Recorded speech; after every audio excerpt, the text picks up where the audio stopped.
Welcome to another episode of Mick and the Fat Man, where we are talking artists, albums, and everything music.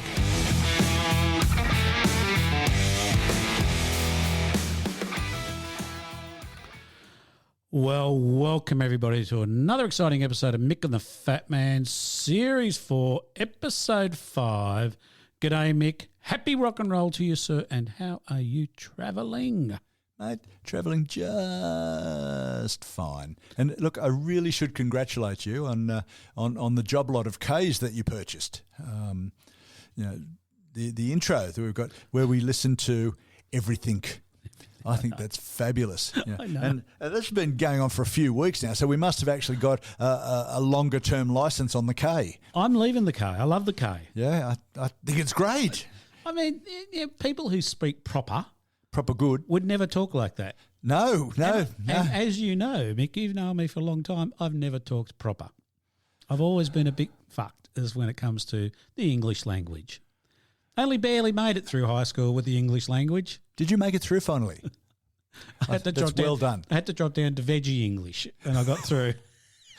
Oh, well, I suppose that was you did veggie English and then you picked up a couple of years before that veggie maths, didn't you?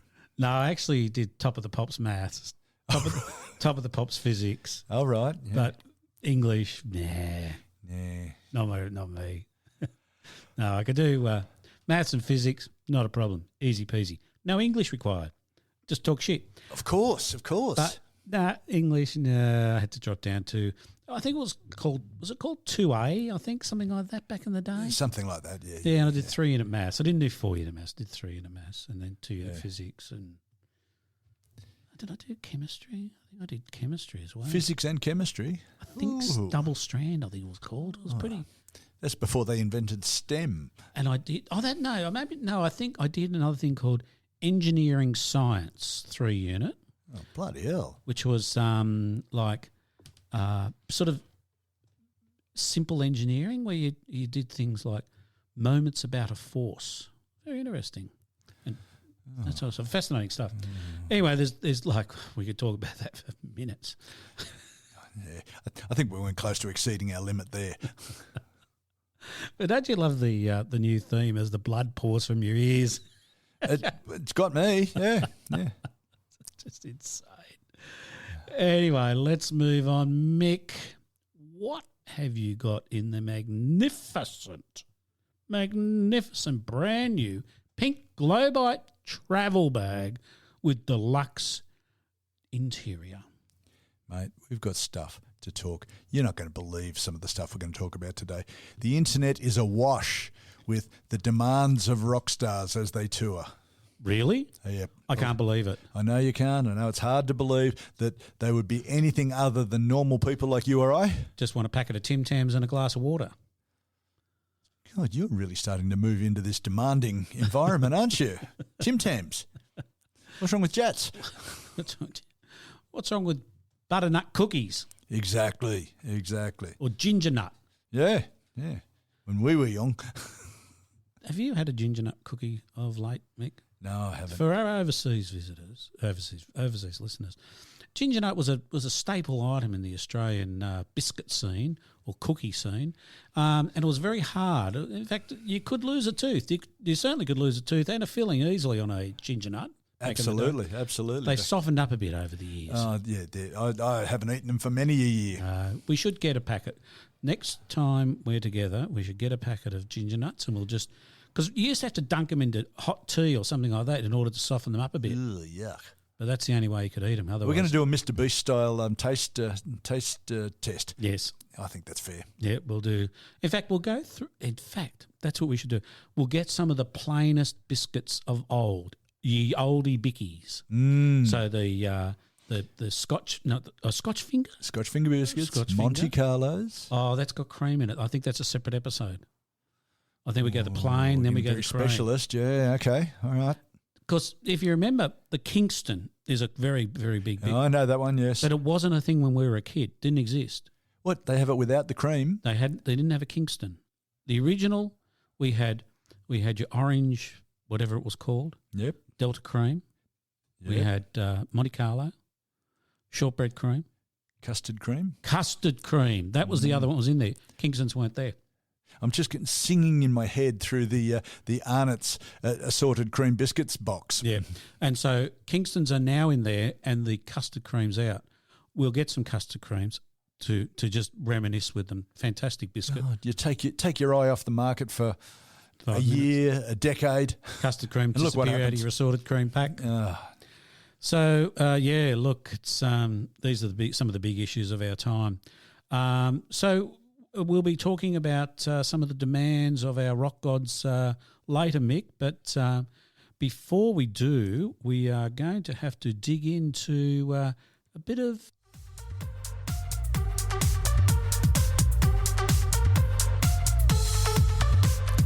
All the news that is rock. All the news that is rock. All the news that is rock is here right now. Yes. A lot of rock news going on at the moment. Now, I don't know whether you remember, but just recently, the New South Wales Australian Rugby League went to Las Vegas to play 2 games of rugby league over there and wow the Americans. Apparently they did. I think they had something like 350 million people at the ground to watch the rugby league in Las Vegas. But not one of them will admit it because what happens in Vegas stays in Vegas. So they were in Vegas. Fantastic publicity for the game. I know that most of the American population are now on board. I heard someone mention that the reason they were there is so that they give the Americans more betting options because in Las Vegas there's nowhere near enough betting options. So that gave them something, gave them a few more things to back over there because, as I say, there's nothing going on in Las Vegas when it comes to getting your money fleeced. However, you poo-pooed me last time I mentioned the Sphere in Las Vegas, the new venue in Las Vegas that is a Sphere. I did, and I've seen more of it since. I don't resile from anything I said. U2 have just completed their residency as the very first act in the Las Vegas Sphere. The Sphere has 16K resolution wraparound screens, the largest LEDs in the world, measuring 160,000 square feet of LED screens. Daunting, absolutely daunting. U2 made the most of the state-of-the-art capabilities, and it was an amazing concert. And it took 18 months to prepare the video show that went on in the Sphere. I'll just go through some of the stats, Mick, that you seem to have bloody just put beside and thought, what's the matter? 1,886 speakers. 1,800 speakers for the U2 concert. U2 were paid $170 million for appearing. They did, how many shows did they do? I can't remember. They did like 20 shows or something like that. $9 million a show. Wow. Yeah, they got there was 660,000 tickets sold, so it's a lot of people went. And the stat that I most loved was that they saved 26 endangered species. Now, I have no idea. But U2, I reckon that when U2 go on stage, they just start saving endangered species. Well, doesn't matter what. That's always been the case. So you get up there and all of a sudden a bunch of bilbies come out of the ground going, thank you, U2. I'm going to go and have a root with another bilby. We're going to make bilbies and you're saving the species. I think. Well, not 100% sure, but I'm thinking that's what they do. I mean, U2's always been big on the tool work. U2 has been. Bilbies, not so much. Pandas, they're another one. They don't like rooting, do they? Well, certainly not in the Nevada desert. That's right. Anyway, so very successful. We're going to go to Las Vegas one day and we're going to the Sphere. Now, look, now that we think about it, I wonder how Monument Valley would look covered in bamboo for the pandas. I think it would look great. Yeah. Could have pandas, maybe get a monkey. That's a good idea. You know, that big road, that iconic road that's in movies, you drive along this road, clearly goes nowhere. Yep. It goes into more dirt and rocks. Just goes Monument to Valley, yeah. And just plant bamboo on either side. Yep, put beautiful. an irrigation, well, you can't put an irrigation system because there's no lake in Las Vegas anymore. Can't you get it from the Hoover Dam? Oh, I don't know. Wasn't it the Hoover Dam that was draining? Oh, I was running out a bit of water. But look, they'll get it somewhere. Yeah. And they'll get the pandas out there in the Death Valley. I think the pandas in Death Valley would look good. It would look good, yeah. As driving down, it's all hot and dry. There's a panda. It'll look great. That's fantastic. Fantastic. Anyway, so you two, great. I don't have no idea who's in the Sphere nowadays, but anyway, it's very exciting. I saw some of the concerts. Great, fantastic. Now, another exciting thing is Keith Richard has just released a cover of Lou Reed and the Velvet Underground's I'm Waiting for the Man, in honour of what would have been Reed's 82nd birthday on March the 2nd. So Fabulous. Yeah. So look, I thought I'd play a little bit of it for you so you can have a listen. I'm waiting for my man.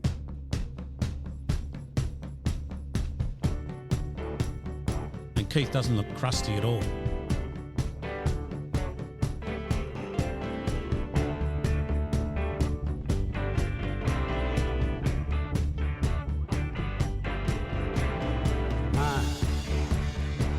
I'm waiting for my man.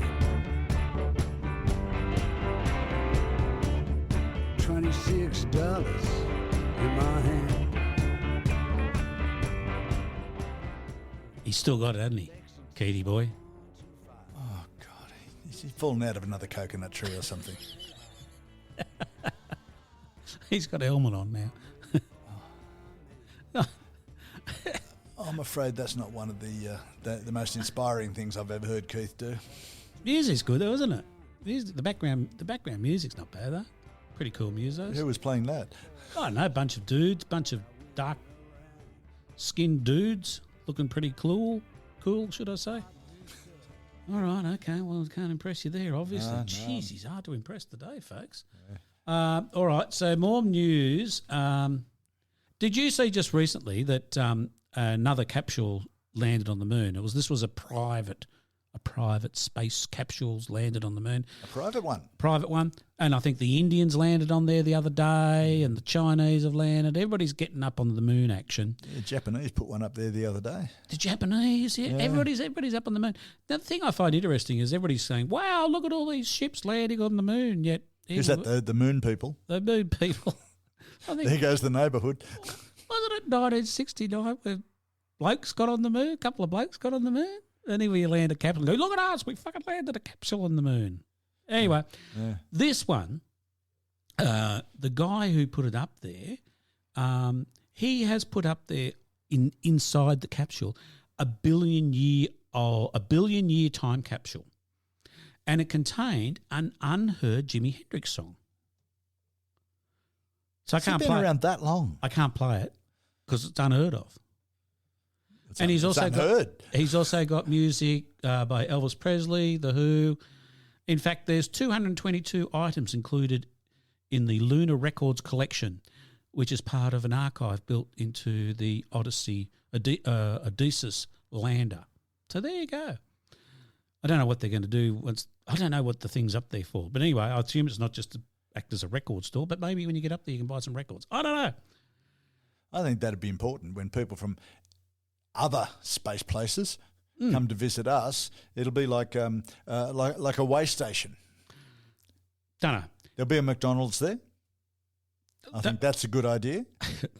Donuts? Is there a dry cleaner? Dunkin' Donuts. And look, I think Australia should contribute a pub. Yeah. A little boutique brewery, perhaps. Boutique brewery, yep. Doing some sort of edgy sort of beers. Yeah, Irish. And the other thing we could have is there is a gin distillery. Everybody's doing fucking gin distilleries at the moment, aren't they? Can't move 5 feet without finding another gin distillery. Oh, yeah. They're everywhere. Yeah. People on the streets, holding bottles, falling down in the gutters, drunk. Gin. It's like Sydney in 2020. Like Sydney yesterday. Yeah. Anyway, so get up there and have a bit of a gander at what's going on in the moon. It's all very exciting. Now, I saw this headline which piqued my interest. Warning, Deep Purple's new animated video for Dweezil Zappa's remix of Smoke on the Water Contains Dragons. God, there's a lot of subjects in that sentence. So Deep Purple have released a new video for the 1972 classic Smoke on the Water. What's Dweezil Zappa got to do with it? Well, Dweezil produced the video, like it's an animated video of Smoke on the Water, because Frank Zappa had the only good place in town. So his dad,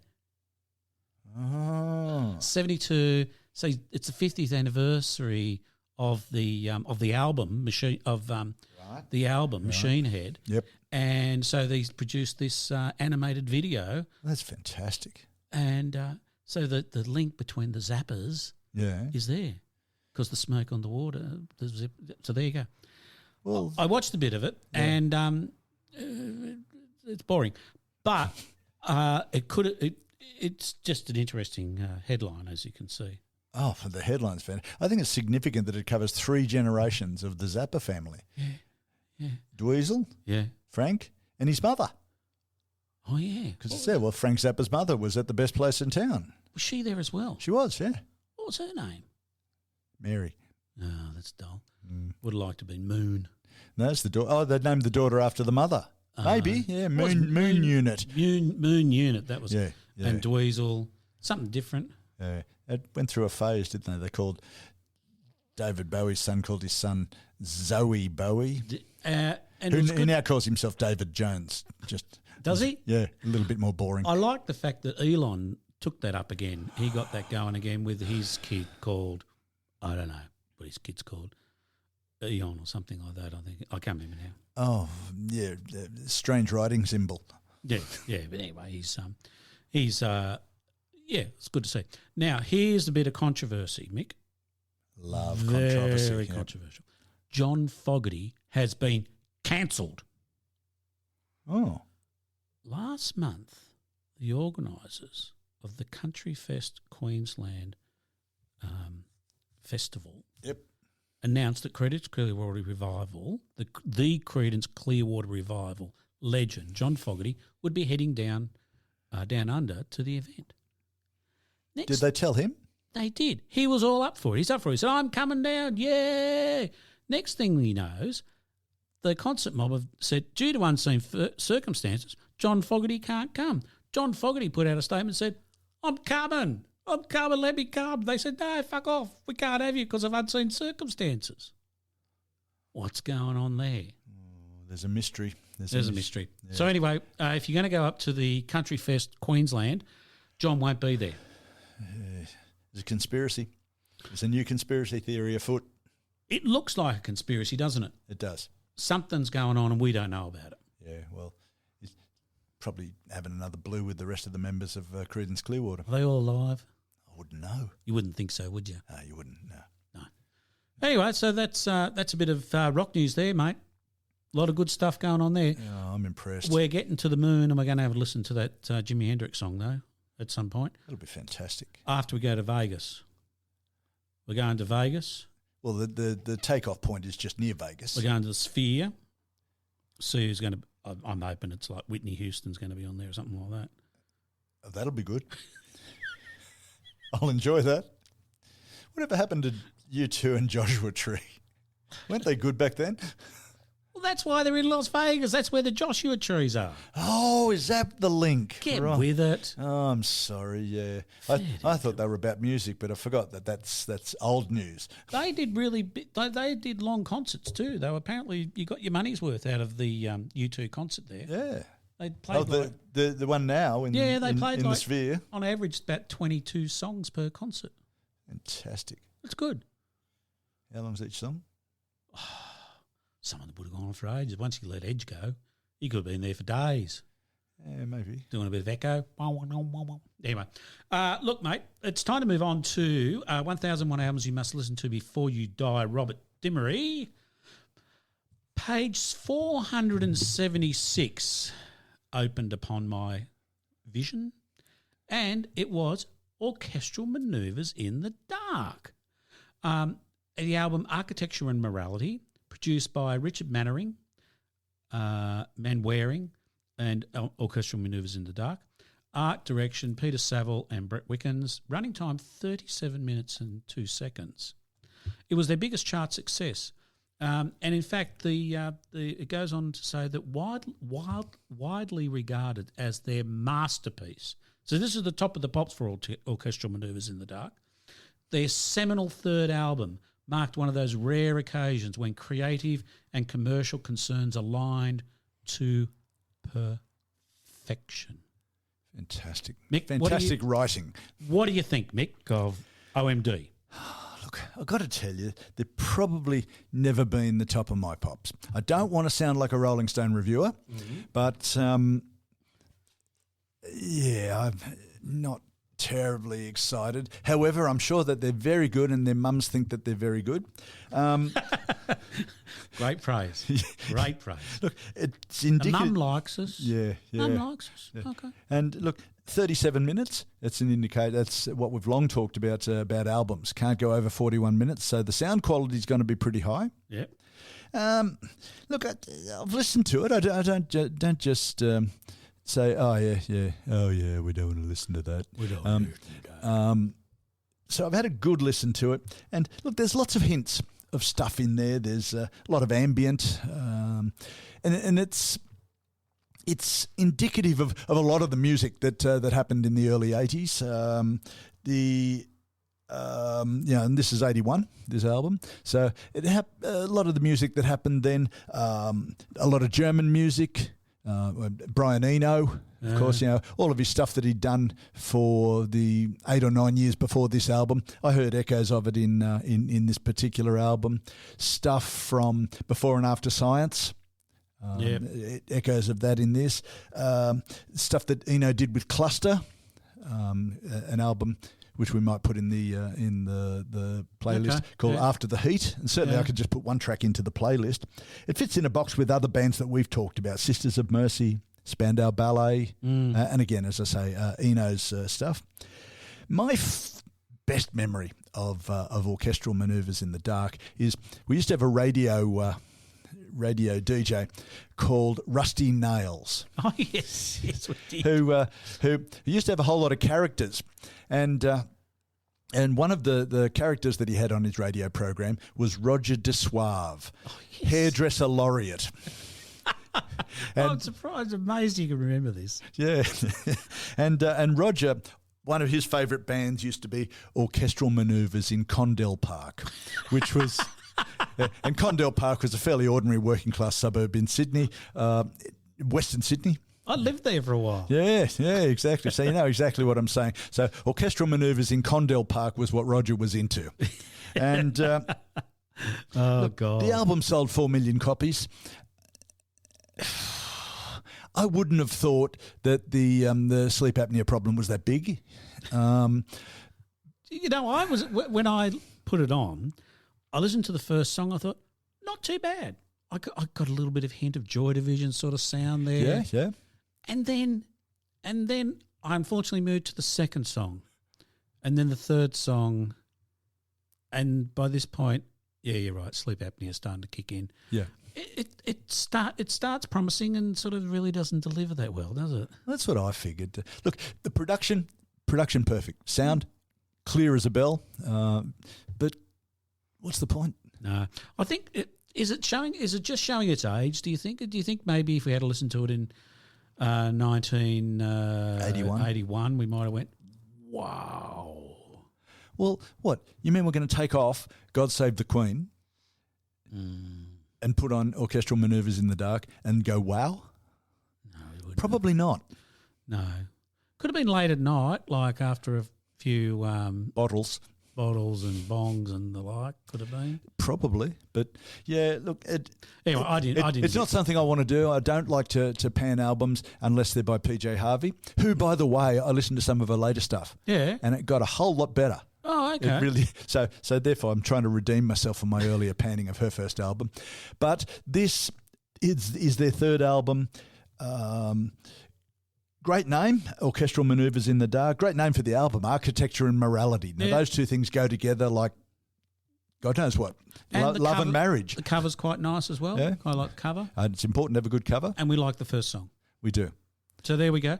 Yeah. Well done, boys. First song, Ripper. There's some praise for you. Look, I don't think they're waiting for us to review this album because it is a little while ago. Yeah. And I think, oddly enough, they're still actually doing the odd bit of touring now and then. Oh, that'll be good. I saw a bit of them, chugging along. Anyway, The problem is with these bands that have released albums from the time that we're talking about, when they tour, they have to show old photographs of them because they don't look like they used to before. I don't know who put this album into the book, and I don't know what they were thinking, but my assumption is that back in 1981, they were pretty excited about this album.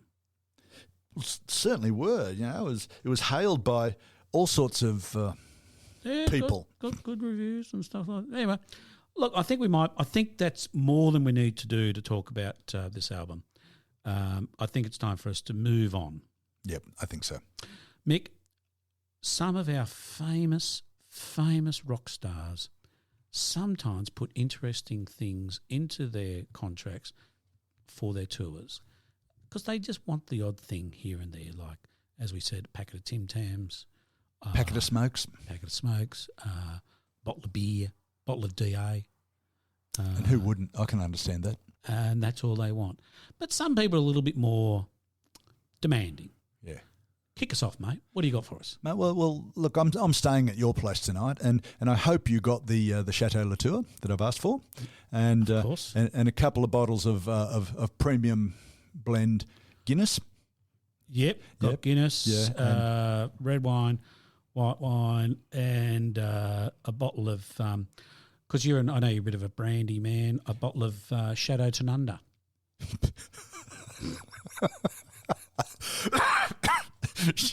Can't get enough Shadow Tanunda. Doesn't it? For our overseas listeners, Shadow Tanunda is a byproduct of the God knows what of the sewage system. I think. Dog's piss. Yes, absolutely. It's just awful. Brandy. I think if you were living in Europe, you'd probably pay about €4 a bottle for it.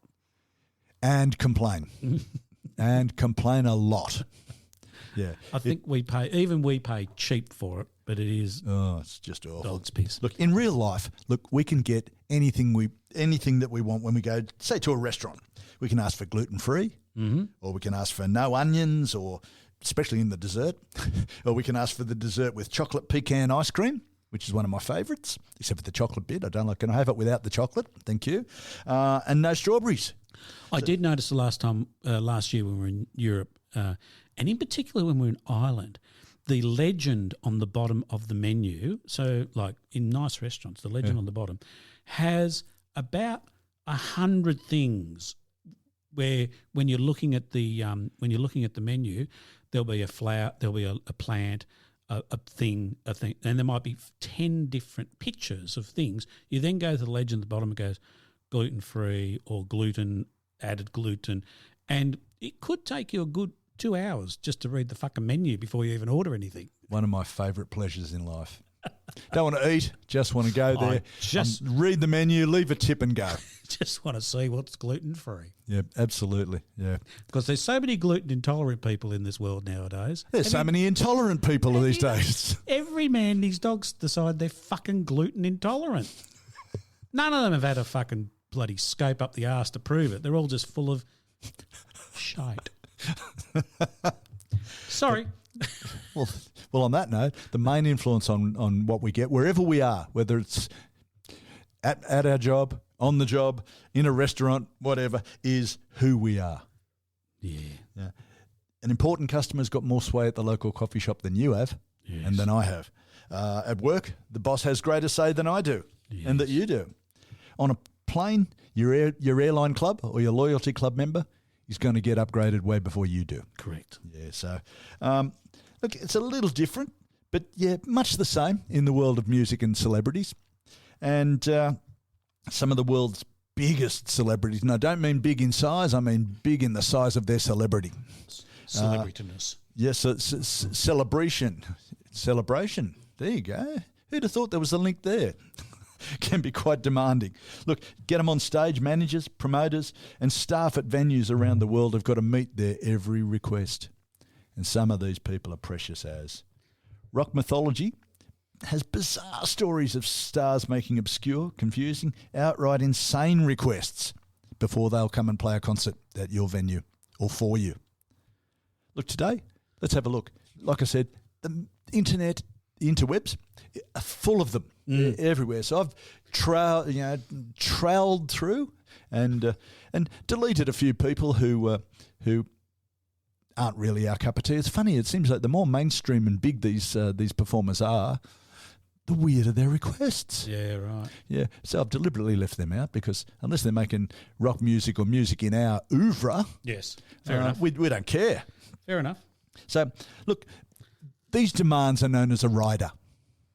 And you might have heard that word before. It doesn't necessarily mean a person on a horse, although that might be something you might request. Yep. And there have been things like that. Look, a rider is the list of requests that's placed into a contract by a band when they're booked for a tour or a show. Some of the points in the rider are technical, and that makes a lot of sense. If you're a band and you've got stacks and stacks of gear, huge amp setup, whatever you want, you've got to make sure that the venue has enough power. You've got to make sure the stage isn't going to collapse under the weight of all your gear. You've got to make sure that if you're going to be setting off flamethrowers and fireworks inside the venue, look, just exactly what happened at the venue in Switzerland. With Frank Zappa, something stupid with a flare gun, burned the place to the ground. And so you would have in your rider no flare guns, and fire extinguishers. Yep. Yeah, and there's a couple of interesting bands who've asked for fire extinguishers too. Okay. So we might come to that. Yep. Look, then there's the hospitality riders. Yeah, the stuff. Yeah. The important stuff. Yeah, look, when we tour, as you've already said, if there's no Tim Tams, I'm not playing. It's interesting because where was I? Oh, I can't remember now. Just recently talking to someone who was talking about there's a guy who makes great kebabs down in Katoomba. Oh, yeah. Yeah, he used to be the chef for the Rolling Stones. Well, he'd know then, wouldn't he? And I bet you there's about 10,000 people who have claimed to be the chef for the Rolling Stones. Yeah. And you suppose you'd want to ask him exactly how much coconut does Keith have in his meals? Australia doesn't feature highly in the list of weird requests, and look, I think that's because we're a little bit down to earth, a little bit fair dinkum. And back in the days of pub rock, when all the bands and artists used to play in pubs, for our overseas listeners, a pub is a local hotel, sells alcohol. A beer barn, as they're also known. Yeah. They've often got a big room where the artist goes in and plays, and the cost of the artist playing is underwritten by the sales of beer. Yeah, a license to print money. And back in the day, not usually very pretty. No, it was a big barn, hence the name. It looked like a barn. Yep. And because once you put the lights onto the band, who cares what's on the walls? That's right. Exactly. Of course, some of those barns are... the sticky floor of the Coogee Bay Hotel. Oh, look, they were a bit sticky. I'm not saying urine had anything to do with it, but you know. Yeah, if it's packed to 150% of capacity, it's pretty difficult to get to the loo. It is during a show. It is before or after a show, for that matter. Look, variations on riders and demands in Australian in the pub rock world, probably mostly circled around. How much grog? Sure. And what sort of grog? You might ask for 2 cases of beer, because in Australia, in America, I've noticed that they ask for a dozen beers, which is sort of child's play. Here in Australia, we have a case, which is 2 dozen. But you watch American shows; they normally just grab a 6-pack. It's laughable, isn't it? Yeah. And they don't seem to get overly concerned about it being super cold. Because they'll leave the 6-pack out and just drink them. Have you seen that? Have you seen it in TV shows and things? Yeah. Well, it depends how fast you're going to drink it. Classless. Yeah. Well, of course. Yeah. And food? A couple of pizzas, KFC, Kentucky Fried Chicken. Yep. Or, which they've dropped the Kentucky Fried Chicken. It's now just KFC. I know. Yeah. I forgot. I don't know when that happened, but a while ago. Yeah. They've dropped the KFC, and McDonald's has dropped Ronald. It's all gone. Yeah, because everyone's afraid of a clown, so they had this massive drop in visitation to their restaurants because people were afraid of getting molested by a bloody clown inside. Now, whilst that's possible, What about the purple thing? What was that? oh, that was the Hamburglar. Oh no, the Hamburglar was something else. He was a robber who had I don't know what the purple thing was called. I just wonder if he's still around. That's all. No, I don't think so. I think he went with Ronald. Ronald. They went off to some island in the South Pacific. Live happily ever after. Yeah, I think so. shagging each other. Yeah, hamburgers. You can't go wrong with a hamburger. No, you cannot. Yeah, and the writer might extend to no beetroot. Well, that's the thing, isn't it? That's the thing. I was just an American band coming out here and getting a burger with beetroot in it must have been a massive shock. Oh, it still is. They list on what Americans find strange about Australia. Yeah, beets. They put beets on their burgers. Beets on their burgers. Yeah, I don't understand that. Although not at the moment. There's a beetroot shortage. Have you heard that? No, I haven't. There's a beetroot shortage. Oh, I've got them growing in my garden. Yeah, well, So I've got no shortage, that's mate. the only way you're going to not have a shortage. We do too. Yeah, it's excellent. That's yeah. I blame the Americans. Yep. Yeah. So they'd want KFC. They want all of those things. A bottle or two of Jim Beam or Johnny Walker, Yes. and everything's set. Happy done. Yeah, that's all you need. Although I think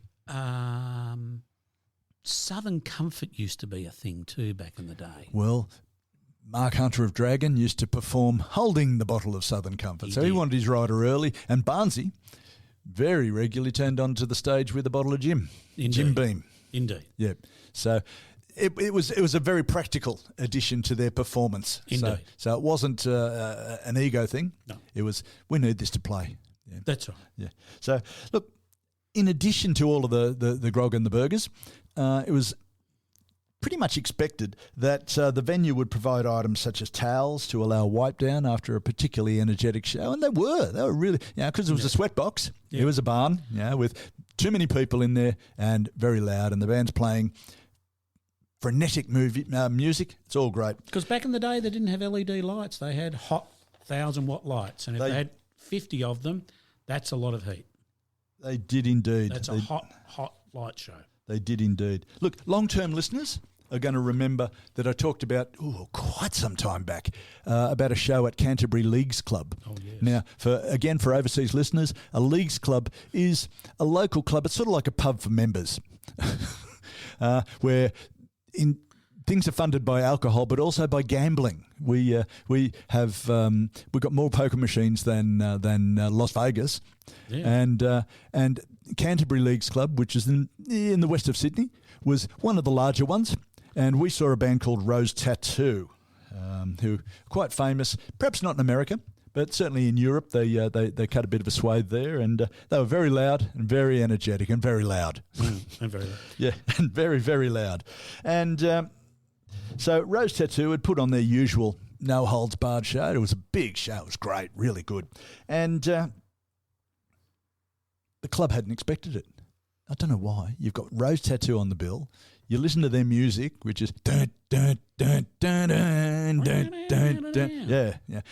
And big blokes in wife beater t-shirts and tattoos all over them. Hence the name Rose Tattoo. What are they going to play? Are they going to play, the Wiggles? Those guitarists were big boys, They weren't were they? big boys indeed. Yes, yeah. So look, I don't know why the club didn't expect it, but it went on a bit longer than they thought. So they pulled the plug. Now, Rose Tattoo didn't have the tattoos so they could read children's stories. They had them because they were angry as buggery. They were so angry. Does a bit of a spray at the audience. He says, what do they expect? We're playing the show that you wanted. We're playing, and then they went off. And he was still grumbling. And he comes back about a minute later, screaming, "Paper towels, paper effing towels! This is what they think of us putting on a great show for you. They give us paper towels to wipe down with." Awesome night. And I actually then, many years later, ended up working with a bloke who was at the same show. Oh, is that right? And his recollection was exactly the same. So it's not history weaving a strange line in my mind. That's exactly how it happened. It's fact. Yeah, absolutely. It's fact. So that's an example of a rider that wasn't adhered to. And I can't imagine Raz Tattoo ever playing at Canterbury Leagues Club again. No, I can't imagine it. No, I can't imagine them having them, or them having the venue. Then non-technical riders. Let's get a couple of big ones. Yeah. Yeah, so Rosie Tats, that's great. It's Australian. What about Taylor Swift? She's in Australia at the moment, having a great old time. Well, she's moved on. She's in Singapore now. Oh, well, that's perfect. Yeah, yeah, because they can afford some of the demands she's got. Yeah, she... in fact, they paid her extra so she wouldn't go anywhere else in Asia. Is that true? Didn't know that one. Yes. Wow, there's a rider and a half. It is. Singapore, the place to see Taylor Swift. And nowhere else. Yeah. So she pretty much has a demand for Starbucks. Now, I don't know if they've got Starbucks in Singapore, but maybe they had to fly it in if they didn't. They do. They do? Excellent, yeah. So she wants a grande, which is big, apparently, and iced caramel latte with 2 sweet and lows, which is a fake sugar, sweetener, okay. And 1 grande iced Americano with 2 sweet and lows with soy milk. Ugh, it sounds pretty bloody horrible, but that's what she wants for every show before she goes on. Yuck. Yeah, yuck. And then she wants a snacks. Snacks to the list is just incredible. It's a contract in and of itself. A slice of pumpkin loaf, a stick of butter, 3 boxes of Kraft macaroni. Ugh, yuck. I can't imagine why you would want to eat that. Macaroni and cheese, rather. 2 4-packs of Red Bull, because that gives you wings and helps you to play your show. Tastes like dog piss, but anyway. Yeah, exactly. A couple of 12-packs of Corona. Yep, that's for our old man. It must be. Yeah. Well, he has a few beers and gets a bit cranky with the punters. Yeah, so they say. Doesn't mind munching on a bit. Yeah, a bottle of grape juice and an avocado. And of course, it'd want to be a bloody good avocado if you're only having one. Just an avo for me, thanks, love. A bag of red licorice, a case of Smart Water, whatever that is, 1 by Ben & Jerry's chocolate chip cookie dough ice cream, and 1 by Ben & Jerry's chocolate brownie frozen yogurt. Oh, that sounds horrible. But I don't think I've never had the cookie bloody I've ice had cream. it. I haven't had Ben & Jerry's, but I've had cookie dough ice cream. Good? I love it. Yeah, it's great. It sounds a bit weird. Yeah. Anyway. I love ice cream. But anyway, Taylor Swift can have whatever ice cream she wants. She can afford it. Yeah, okay, fair enough. When she has, in Sydney alone, she had 3 million people come to her concert, apparently, each show. Each show, 3 million? Yeah. Wow. It was fantastic, yeah. Wow. They had to bring in some of the monitors from U2's Sphere to play to the people who gathered in the park outside. They had 3,000 speakers, mate. Well, Tay needed something like that. She moves a lot. Apparently her show's really good if you like that sort of thing. It's not my cup of tea, but she moves a lot during the show, so that probably helps her throw off all the calories of all of that stuff in the bloody I think rider. I get the shits with everybody singing the songs, though. Yeah. Shut up. I'm paying to see her, not listen to you bunch of fucking 14-year-old dickheads. Absolutely, yeah. I went and saw Morrissey late last year. Oh, yeah. I had some old dickhead on the bloody end of the row that I was sitting, singing all of Morrissey's songs. I thought, what is this? Is this a Wiggles sing-along, or is this Morrissey, grumbling, cutting-edge musician? Get up and start dancing. Now, there's the thought. Dance to Morrissey. Remember when we saw Warren Zevon? And the guy decided he wanted to get up and dance with his missus. Oh, unbelievable. And someone says, fucking sit down. No, but he was nice. He said, I'd prefer you didn't dance. These songs are kind of personal for me. I know. But he wouldn't get down at first, would he? And so Zevon practically threatens to not continue until this bloke sits down. Yeah, bullfed. McCartney has plants everywhere. Backstage. Yeah. Okay. And meat nowhere. Oh. Even the limo that takes him from the hotel to the show can't have leather seats. Oh, is that right? Yeah. Is that even now? Yeah. Oh, because I knew Linda was a bit of a vegan. No, he's one. Well, not a vegan. I don't know if he's I suppose he doesn't eat anything. I think he is. Yeah. All animal-free materials. Cotton, denim, velvet, and so on in his dressing room. Oh, okay. Yeah, so his dressing room can't be made of leather. Fair enough, too. Yeah, Fair absolutely. enough. You can have pretend leather. Yeah. well, faux vinyl leather. Yeah, vinyl. Yeah, it's all right, Paul. It's all right, mate. Okay, look, this is plastic. See, I'll just cut it for you. Look at that. Just looks like a cow. See, look at that fibre there. That's you don't get that in real cows. And Won't see Madonna. that in a cow. What about Madonna? Yeah. She's got a list that is an entire contract of her hospitality rider. I'm not going to go into it, but the one thing that I thought was amazing about Madonna, she wants any toilets that are within her environment to be cleaned 4 times a day, and that includes the hotel, backstage of the show, around the green room. Must be cleaned 4 times a day. I don't know how she checks. Look, I don't mind that because you've got a bit of explosive diarrhea. You might need it cleaned a bit more often, wouldn't you? Thanks for that vision. She might, for all we know, she could drink a bit like Tay-Tay. She might have a little bit too much milk, giving her make her a bit loose. Yeah. So Tay-Tay probably needs a good clean of the dunny as well, I'd say. Although she just forgot to put that in the rider, but she's drinking the Starbucks. Maybe that's having an effect. Do you know Starbucks actually went broke in North Sydney? They had a huge big Starbucks in North Sydney. Yeah, but North Sydney is full of really, really good coffee shops. So no one went there. Oh, yeah. So they just left. They said, "Okay, we get it. We'll move on." Yeah. We used to have a Starbucks down near where I live in Thirroul. Packed up. People didn't like all the stupid things they added to coffee. Yeah, that's right. Because it's not about coffee. They don't make a good coffee. They make sweet drinks. Yeah, it's a bit of a joke. And I can go to a milk bar and get a caramel milkshake. Absolutely. It tastes fine. Yeah. I don't eat all that dog shit. Yeah. So within 2 kilometres of my place, I've got 10 top grade coffee shops that would cut the mustard wherever you wanted to mention. Yep. And Starbucks is not one of them. Absolutely. And not even there anymore. Look, other people over the years, this hospitality request has always been something, even as far back as Frank Sinatra. Oh, Frankie. Frankie. Yeah, you know Frankie. Yeah. He always used to insist on an upright piano. Mm. And sitting beside the upright piano, he wanted a bar. With some cherry candy on top. Yep. And bottles of Absolute vodka, Jack Daniels, Chivas Regal, Scotch for those who don't know, Beefeater gin. Beefeater? Why does he want fucking Beefeater for? Well, maybe some of his friends have got a digestive disorder or something. Poor quality though. Yeah, absolutely. Well, but this is a while back. Yeah. Maybe they didn't have all of the boutique gins that we have today. Yeah. So I can imagine if Frank was alive today and came out and toured, he'd be saying, "I want some of those ones that they make in Lithgow." Yeah, the special one from Lithgow. Yeah. There is. I think there's a gin distillery out there. Yeah, that's exactly right. It's extraordinary. Yeah, you name a place that's anything less than fashionable, and it's got a gin distillery. One in Broome. Yeah, absolutely. Yeah. You always carried a rocks glass of whiskey on stage. Yeah, that's the way the Americans call and ice. Yes. So he'd take a drink on stage.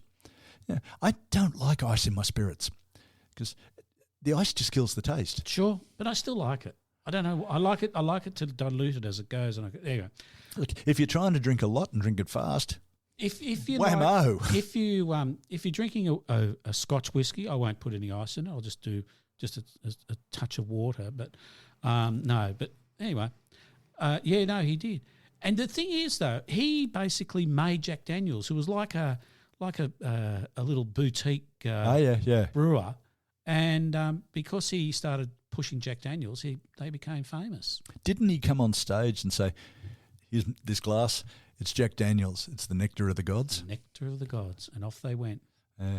Now, the most important thing is, though, his tipple. Oh, his tipple was Frank's tipple, and it was a 3-2-1. Do tell. 3 rocks in an old-fashioned glass, three cubes of ice, 2 fingers of Jack, and a splash of water. But not necessarily. But the most important thing was that it was 3 rocks, 2 fingers of whiskey, and 1 glass. 3-2-1. Perfect. Happy days. Drink it. Happy days. It sounds good except for the ice. Why bother? Well, it's Jack. It's fucking Frank. He can do whatever he likes. That's He's got right. mafia connections. That's very true. I'm sorry, Frank. I'm sure he's got a reach even from the grave. Jesus Christ, mate. What about Grace Jones? Yeah, what's she like? Well, I don't know. I don't think she was unreasonable, but she used to love oysters. Right. Yeah. So her rider said, I want 24 unopened, not opened on a tray or on ice or salt or anything, unopened. Grace does her own shucking. She shucks her own oysters. Absolutely. So, and they've got to shuck an oyster. You've got that special little knife that's got the two prongs on the end of it. Yeah. That's sensational. Isn't it great? Yeah. Oh, my respect for Grace has gone up a couple of notches. Absolutely. Yeah. I loved her. I never quite understood her in James Bond, but hey, I went with it. But now that she opens her own oysters, I'm all for it. Yeah, absolutely. Yeah. What a goddess. What about Metallica? Oh, yeah. And just as an aside, I'd listen to a bit of Metallica and so on. But when we did the episode on the 250 greatest guitarists of all time, the Rolling Stone list, I went back and had a listen to some of Metallica, and it really is quite groundbreaking the way that the two guitarists play together. Yeah. And it's a great sound. I really quite like it. To be honest, some of those metal bands or heavier rock bands out of the US are actually quite good. Really talented, some.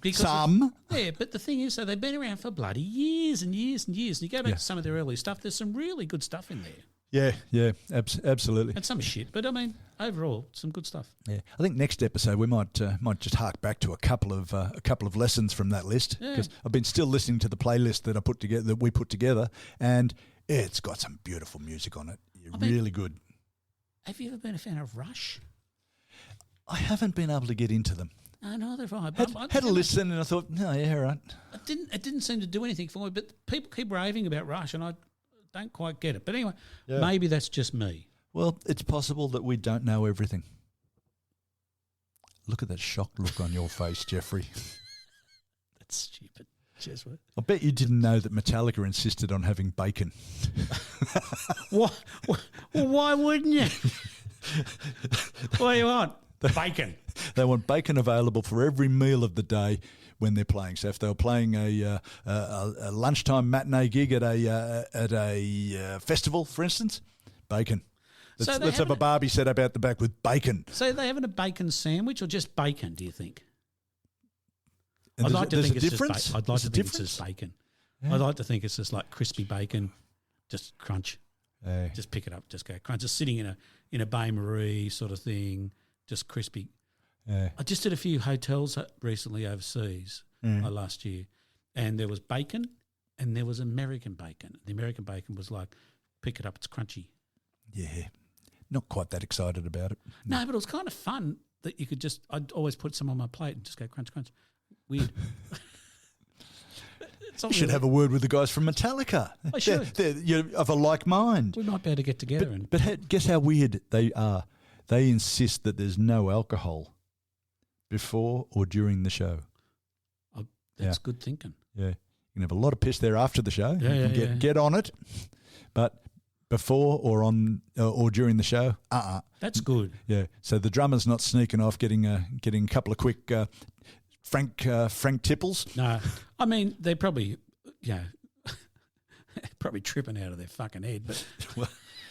But no alcohol shall pass these lips.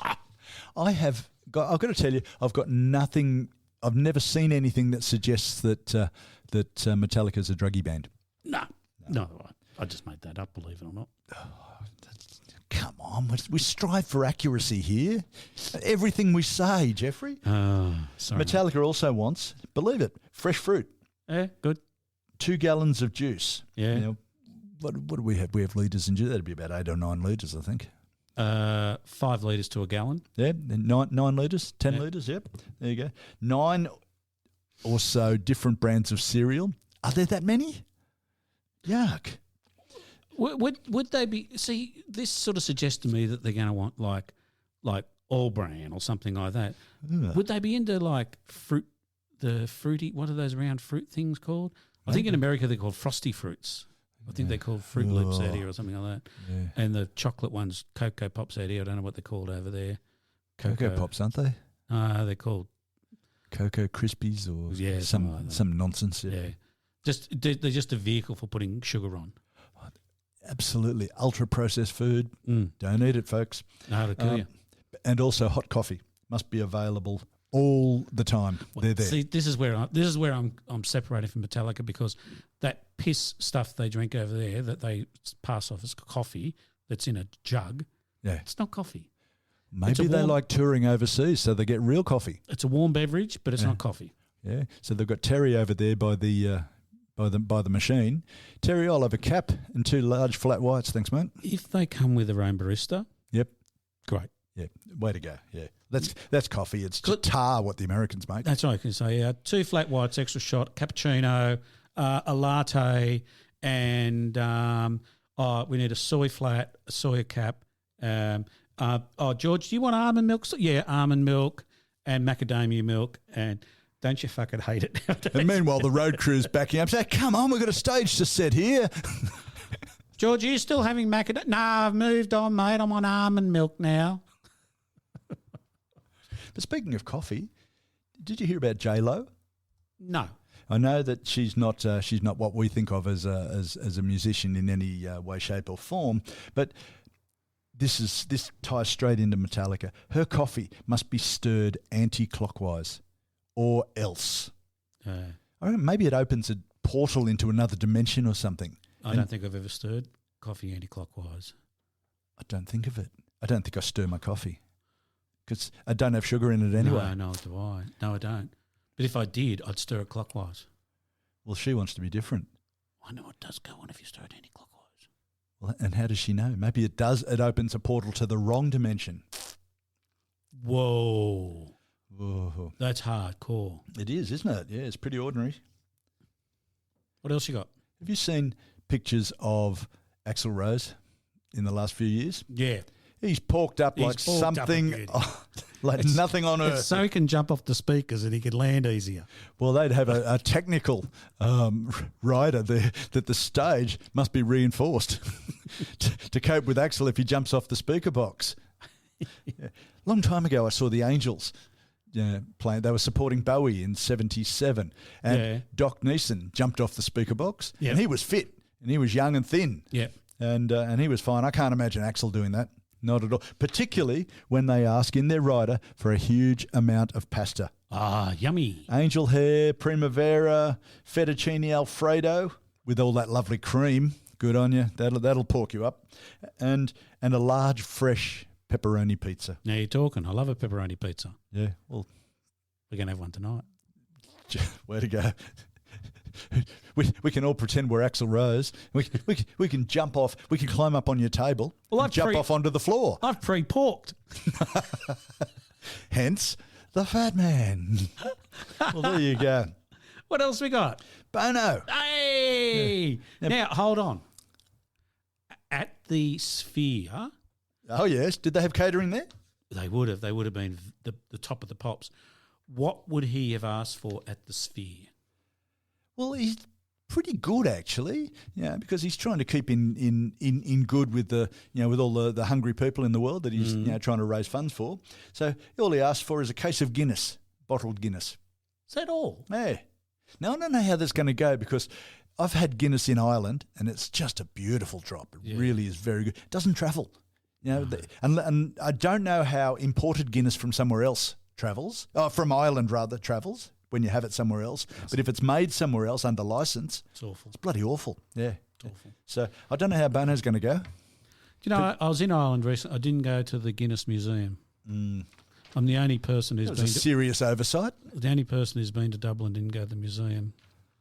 Is there anything else in Dublin? How'd you go there? There's a few pubs. No, but what you do, you go to the museum. It's the most visited tourist attraction in Dublin. Well, I'd hazard a guess. And you get a free beer, you get a free Guinness at the top, and you can put a picture of your face onto the froth. Laugh. It's true. Takes a photo of you and prints it onto the top of your froth. Oh, to be sure. It is amazing. And if you see anybody who goes to Ireland, it goes to Dublin, they're bound to have their face on the top of their Guinness. Wow. I think Justin Bieber's gone one better. Oh, what's he do? He insisted that he had his meals made by a private chef. Yep. And all of the songs named after all of those meals named after his hit songs. Oh. Now, I don't know a lot of Bieber's hit songs, and I don't know that. Apparently, he's still selling millions of records, but I can't say I've ever heard anything by Bieber. But maybe he has a baby burger, or a sorry salad. Are they some of his songs? Apparently, yes. Yeah. Oh, good on him. Yeah. Well, look, to be honest, I think it's a good idea having your own private chef. I think he's clearly taken on your penchant for on the road catering. Yeah. You know, anyone who would have heard our episode about we formed our own supergroup would know that most of that episode was catering. Was spent by you catering. Exactly right. Yeah. We'll get a great bassist, great guitarist, or a drummer. What are they going to eat? We need a decent chef. We do indeed. Who shall we get? Oh, Lord. Great chefs. Indeed. Great chefs. Great chefs. Must have at least one Michelin star. Well, of course. If you're going to make a burger, it's got to be a great burger. The buns have got to be individually cooked. An hour before the show. You can go to Vegas and get a Gordon Ramsay burger because he's got a burger shop in Vegas. So you get your food and he swears at you. I think the burger swears at you. It comes with a little thing going, "Don't you fucking eat me, you cunt." Oh dear, I gave you that one, didn't I? Anyway, you can get some Ramsay burger stuff, burger action. Wow. What about bands who want to keep themselves fit? Yeah. Eminem, he demands that backstage at every show, he has 2 by 11 kilo dumbbells at every show. Really? Yeah. Even now? Oh, is he still touring? I suppose so. I wouldn't go and see him, but, you know. Someone must. I certainly wouldn't go backstage and say anything rude to him because he's going to have an 11 kilo bloody dumbbell in his hand. He could make a mess of you. Yeah. Now, Peter Gabriel, if he does a particularly strenuous show, he demands a relaxing, hour-long, ladies-only, hippie-style, deep muscle massage in a room filled with incense. What a marvellous idea. And the only spec is that the masseuse must be a woman. Well, he's the only one who's really got his head screwed on, hasn't he? He's a man who knows what he wants, isn't he? Can she massage? Nah, doesn't matter. Doesn't matter. She meets the spec. What's the spec? Female. Yeah. Sweet. Yeah, got it. She walked past a massage parlour once. That's it. Exactly. Oh, God. What about Ozzy? Oh, Ozzy needs back care. He needs the masseur before he goes on stage. Well, even better, he needs an ear, nose and throat doctor. What? Really? On call. A ear, nose and throat doctor? Yeah, Jesus Christ. Yeah. So, look, especially in his later years when he's like a walking medical textbook, living through each concert is not a guaranteed option. So he needs that really highly skilled doctor there. Yes. And the doctor... I don't know where ENT comes into it. The doctor must be able to administer a B12 shot. So Ozzy needs vitamins to keep on going. He also needs 3 tanks of oxygen. Yep. Yeah, well, that's fair enough. That's fair enough. Plenty of fire extinguishers. Yes. In case the Zappa family wants to attend the show. Yes. Yeah. So. No, he's thinking ahead. Yeah, absolutely. Now, AC/DC I wouldn't have thought were as weird as Ozzy, but they insist on oxygen masks as well. Well, Angus would need it. I could see that. Yeah, but no one else would. You wouldn't think so, yeah. The rhythm guys, they just fucking go... They do. I mean, they do it well. Yeah. But they don't put a lot of effort in, like physical effort. Well, no, that's the skill, isn't it, to be able to play great and make it look easy. And Angus doesn't drink. Yeah. But he smokes a lot, so that's why he needs the oxygen. Yeah, I suppose so. Yeah, of course. Big smoker. Yeah, and they're another one who insists on absolutely no beer or alcohol in their dressing room before the performance. Right. And that makes a lot of sense, because apparently these big rock stars, they have visitors, the record company, people who one way or another manage to wangle an opportunity to come in and meet the band. They don't want them coming in, getting on the piss in their dressing room when they're trying to psych themselves up for a show. But didn't Malcolm have alcohol-induced dementia? I think so. Yeah, it's a real problem. Yeah. Trent Reznor. Yeah. Remember Trent from Nine Inch Nails? Yeah. Had a whole lot of other things, but the most amazing thing on his rider was he wanted 2 boxes of cornstarch to help him get in and out of his leather trousers. Wouldn't like to see the inside of those bloody leather trousers at the end of the concert. That's exactly my thought. You know, he started to bake in there. You could pop a bit of soy, Yeah. a little bit of Chinese rice wine, Yeah. a little bit of sugar, and you'd end up with a nice sauce at the end of it, I would have thought. He could have a nice snack, couldn't Nice he? thickened sauce, and just put a bit of chicken in there. Yeah. But, play a bit of Hurt, play a bit of a few other songs and come back out and eat it. That's fantastic. Yeah. Delicious. Maybe he's thinking that's what it is. Now, I know you've always been a bit of a ladies' man, Jeffrey. Yes, indeed. Yeah. But I think LL Cool J has stolen his rider from you. No. He wanted 24 roses and baby oil to set the mood. That's what I'm all about. Yeah, absolutely. I'm a mood man.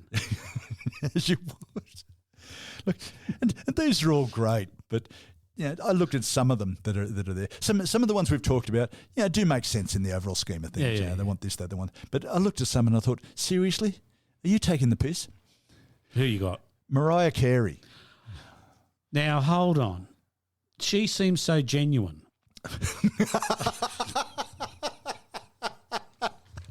She does indeed. And she must in a pink carpet. Oh, she's got pink carpet. With all of the butterfly-shaped confetti flying around backstage. Yes, nice. One time, she asked for 20 white kittens Yes. and 100 doves. Makes sense. Yeah, but animal welfare wouldn't let her have the kittens. What? It's got me beat. She could get the doves easy. What about puppies? Clearly wasn't lateral. Not thinking What about indeed. 10 kittens and 10 puppies? Clearly someone is And not a panda. there. Does the panda have to eat Trent Reznor's cornstarch? Well, Maybe doesn't want to. Maybe animal welfare would be up again for that. we'll just get Trent on board. He's already got the soy. He's got the Chinese rice wine. He's got a bit of sugar, a couple of bamboo shoots down there.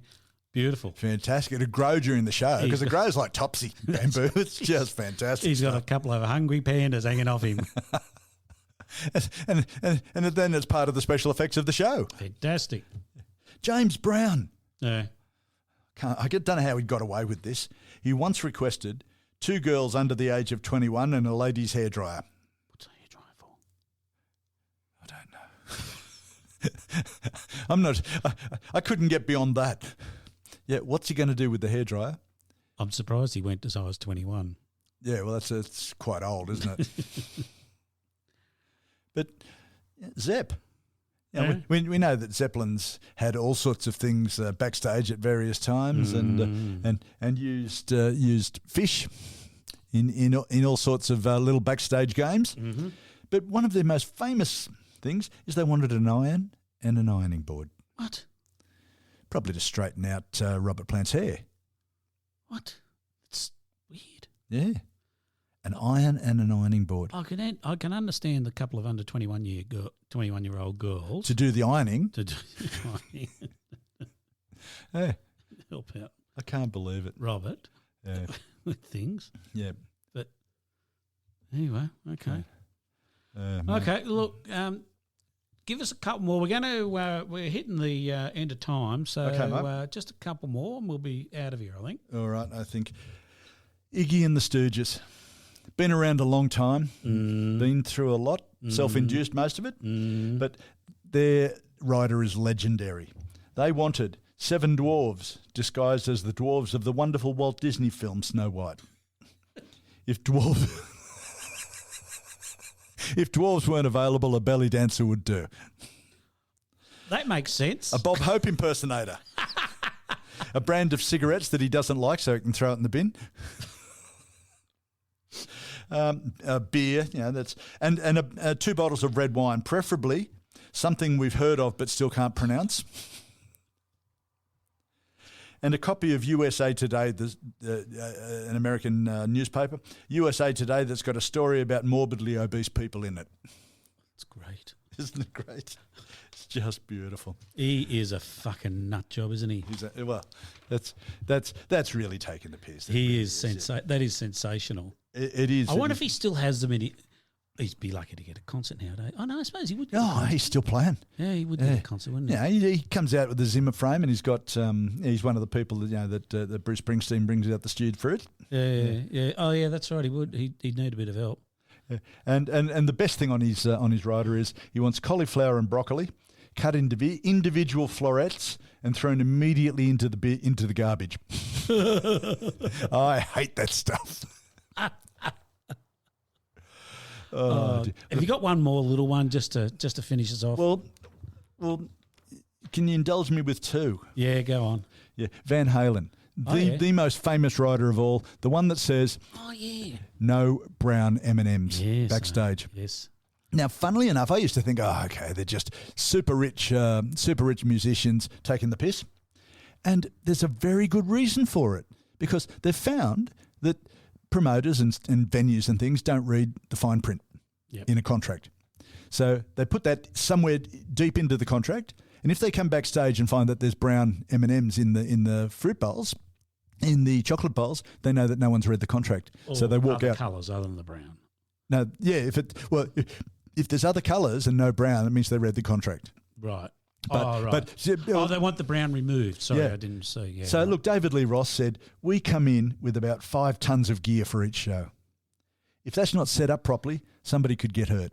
Yeah, okay. And that struck me as eminently fair. Yeah. And there's all the usual other things, nuts, peanuts, a herring in sour cream, and one large tube of KY jelly.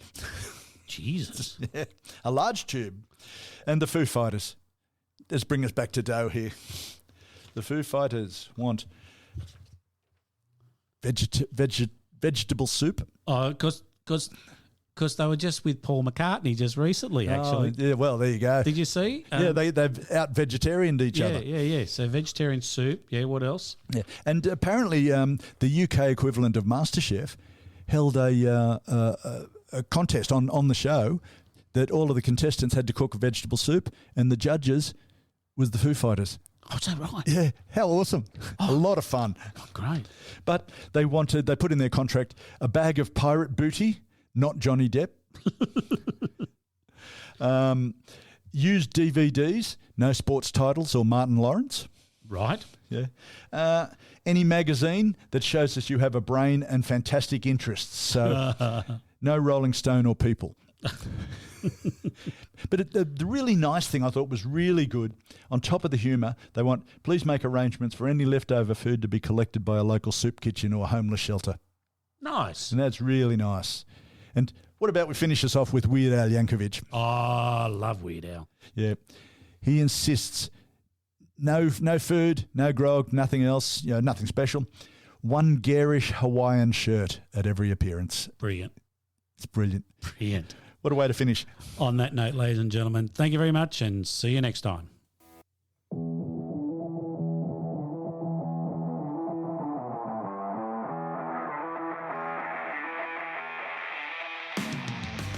Well, that's a wrap, and thanks for listening. Don't forget to subscribe. It's free. And if you like this, tell your friends about us. Also, contact us at mickandthefatman@gmail.com. Follow us on Facebook and Instagram. Thanks very much. See you next time.